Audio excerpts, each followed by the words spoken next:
Back up in here in the Velican area. I'm walking from the big house back down to the pit house side there, over this trail right here. I think about all the different ancestors of mine that may have walked down this trail, this path and stuff. A friend of mine said, "Oh, they ran by canoe." I said, "Well, during the high water and stuff like that there, they didn't go by canoe too much on that high water. So a lot of this travel was next to the river, I see, and I feel that, you know, my ancestors did a lot of traveling on the ground. And this old path here that I'm walking now, it really makes me feel proud that I'm walking the path of my ancestors. Yes.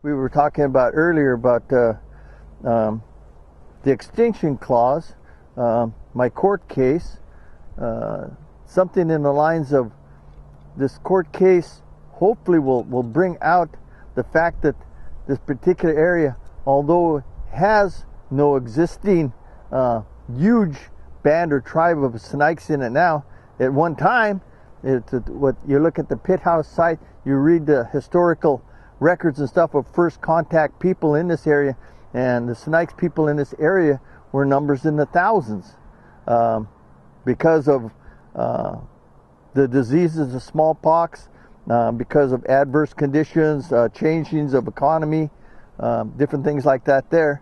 I believe that, yeah, the numbers got dwindled down to nothing. You were forced to live in a way at that time because things weren't just going your way as a native person.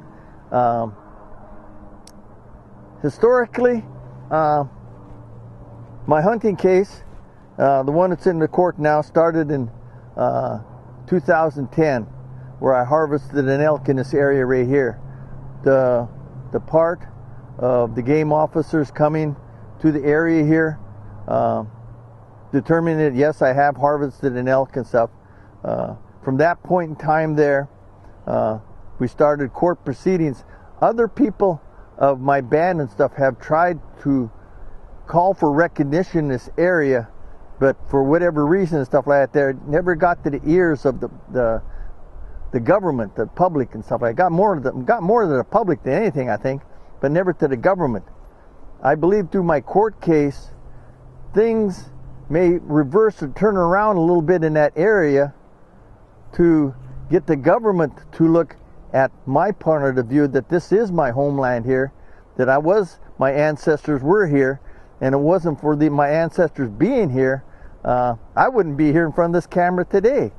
That part there, going back, I'm gonna give you a little oral history that my grandmother on my father's side gave me. That her grandfather was living just south of the 49th parallel here, in a place called Kelly Hill. And he heard that the United States and Canada were making a split. All right? He didn't like the United States very much at all and stuff like that. So he took the family that was on the west side of the Columbia, moved them over into the Cobble Valley, over into the east side of the Columbia River, thinking he was now safe in Canada. All right? They said he died and he was buried someplace there in the Cobble Valley.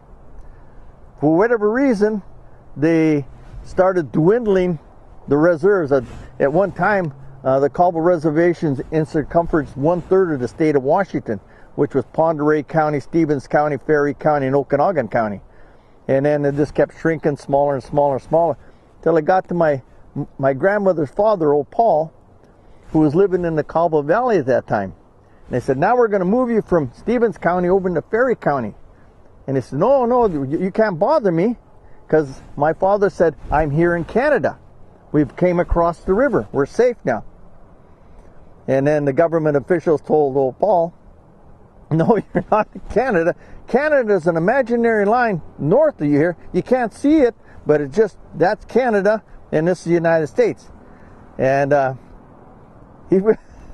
the stories and stuff I hear of old Paul and stuff like that, he never would believe that there's this imaginary line that separated two countries. So, and the fact that when the missionaries came to register the native people over in the Ferry County area, and they came to old Paul, stuff like that, they asked him what his name was, and he said it's Paul Helleskochen. And the missionaries couldn't spell Helleskochen, and so they said, well, we'll take your first name now and make that your last name, and then they give him another missionary name. From that point in time there, my grandmother's father never liked the name that they gave him, and so all the documents you see that he wrote on or signed for and stuff like that, he put OLD, Paul.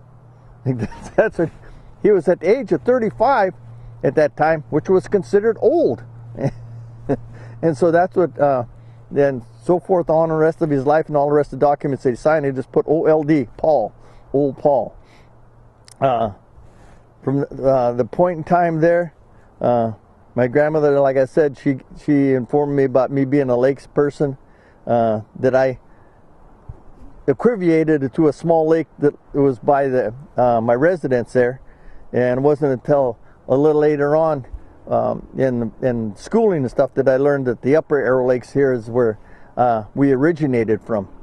The road blockade that we did in 1989 was over some disturbance of the graveyards here and pit houses and stuff in this area right here. We came up into this area, and we did the stoppage of the road for almost dang near 3 years. And for that fact there, the government finally won the case of building the road, and they did build the road. It's an irony that some of the people that were at that road blockade are not with me here today. And I think about that every time I come across that bridge and stuff, and coming up into this area and drive on that road where we was blockade and stuff like that there. And so I think of you, Jim Swan and Cindy Fry and Milani and Koos. Yes, Koos. Some of the different people are not with us today. I miss those guys. I love their attitude, their fortitude and stuff like that there. For what purpose that I came here to do and was elected to do and volunteered to do in coming up into this area and starting a court case and hunting. They researched my ancestry, this here, that there, a number of different people and stuff like that there. Because of my great-grandmother Justine and stuff like that there being full-blooded Sinixt, my grandmother on my father's side being full-blooded Sinixt and stuff, they decided that through the court documents and stuff, this couldn't be tore down. And when I came up into this area and was hunting, I hunted a number of times way back in the 80s there. Koos and I went out in here and we harvested a deer. The game officers came at that time down to our camp down by the pit houses down there, and they just looked at the deer hanging there and looked at us and said, kind of shrugged their shoulders and went the other way. So for the matter of fact that I came up here and harvested game, and I'm taking it to court, took this here particular case to court, in a meaningful way that I want to introduce the government that I'm back, that I'm not extinct. All right? Like I said, if it wasn't for these people that once held this land, hunted in this land, lived in this land, harvested in this land, and are buried in this land, if it wasn't for them, I wouldn't be standing here in front of this camera here today. Thank you. Reintroducing myself as Rick Desautel, or Richard Desautel, as the court proceedings see me as, here in the Balakan area. We're standing here overlooking Frog Mountain in this area right here. One of the legends and stuff that was told to me about Frog Mountain here was that at a particular time in history, my native clan or tribe, the Sinixt, were down in the southern part of their territory, which would be down in the United States now. but for whatever reason, they was being held down there. They was down there because of intertribal wars or whatnot, but they was starving to death. And because there was no fire suppression in those days, so the fires, lightning struck, and it was just, the forest would burn until the snows came. That particular part of the country down there, mostly sagebrush country and stuff like that, that was burned off. There was no food or nothing for the animals. And so it was said that my ancestors went into the sweat and prayed for game, to find game and stuff like that here. One of the parts that my grandmother would tell me that at that particular time, if they found a deer track out in the snow and stuff like that there, they would go find the bestest young guys that they had, and they would follow and track that deer till they got tired, and they'd bring in some more young guys, and they would follow that deer and track. The game was so scarce and stuff at that time. And so the elders and stuff were at the sweat, and they was praying for this guidance to find the game. And through the sweat and stuff, they came out, and what they saw was this vision of a frog. And they came out, and they saw this frog sitting out there. And the vision told them to follow the frog, and you'll find the game. And so, as they was hopping around there, watch out, and the people were following the frog, and just following the frog, and as it was hopping around there, and they kept going and going, and they said when the frog stops hopping, and then as you followed the frog, it will tell you where the game is at. That's to be where the game is at. And so the legend has it that my ancestors were down in the southern part of the territory at that time, and they followed the frog up into this area, hopping and hopping and hopping and hopping, and they was following the frog. And then they said whenever the frog stops, it says that's where you'll find the game. And so they followed the frog, and then the frog stopped. And then that's where the frog stopped, is right up there. And this particular area right here is where I know my grandmother would tell me that old Paul would come up into this area every fall. This is at that particular time there, just to get the game that they needed to survive the winter and stuff like that there, because down in that part of the country there, there was actually being held on reservations and whatnot. But they knew that this part of the legends had told them that in this area was the game and stuff to get them. So as there was a nomadic people, and we went from here to the fishery, to the root bearing country and stuff like that there, we could live on the berries and we could live on the fish, but we needed some meat. All right, and the frog told us where we could come to have the meat. In my hunting in this area, to significantly bring this to a court decision, hopefully, the extinction clause that will hopefully come out of this here particular case and whatnot that we're working with. My relatives, my friends, my Sinixt people, stuff right there, will be able to follow their ancestral roots up here. Maybe come back to that nomadic life of following the roots in the springtime, coming up the river and harvesting the salmon, and coming up into this area in the fall and winter time to harvest their meat. That their traditional path and stuff like that there is all over this part of the country. And I love to walk that path because it gives me great comfort in knowing that I'm walking the same ground that my ancestors walked at one time. Yes. Thank you. We got Frog Mountain over my shoulder here. What it is, I was relating to Tom and Glenn about some of my family history, and that my grandmother conveyed to me that I've had members on both sides of my family demised by one or the other. And the fact that my grandmother was telling me a story about one of her uncles that was got somewhat intoxicated down in the Fort Spokane area and was in prison down there, and they put him in the cell. Well, the next morning he got up and the prison door wasn't locked, so he just walked out.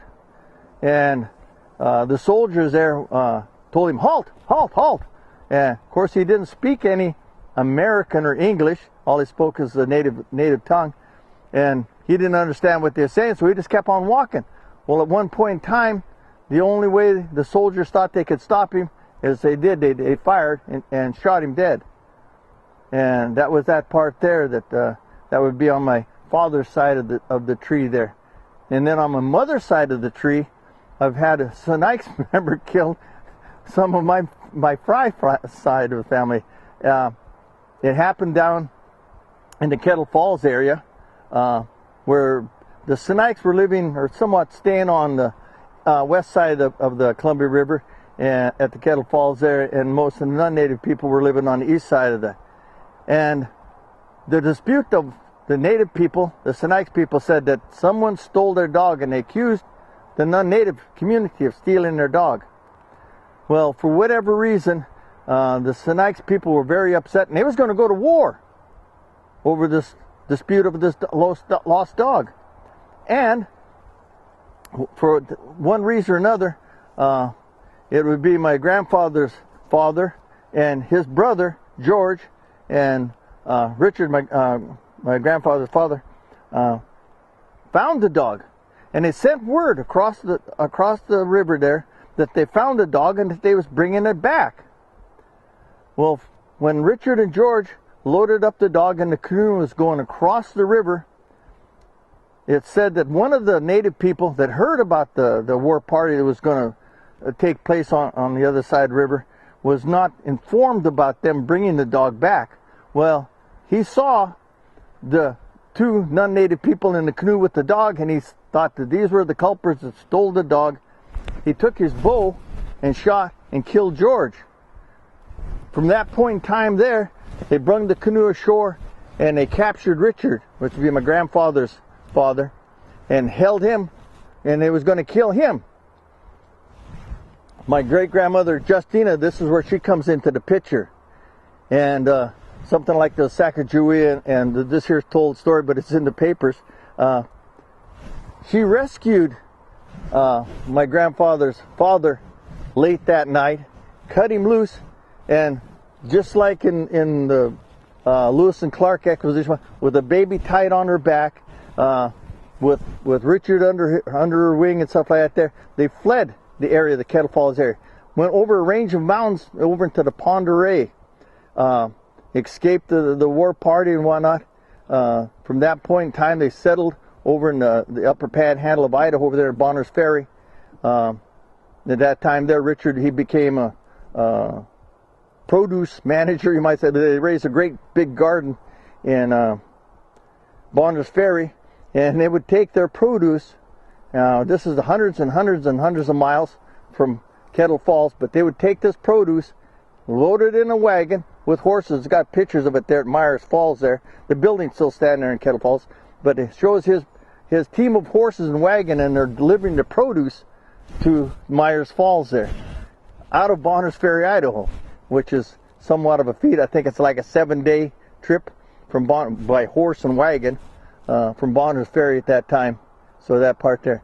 But so I have had both sides of the family, one side killed by natives, the other side killed by non-natives. It's an irony that I can't pass on to anything else there, but it's just a family story. Thank you.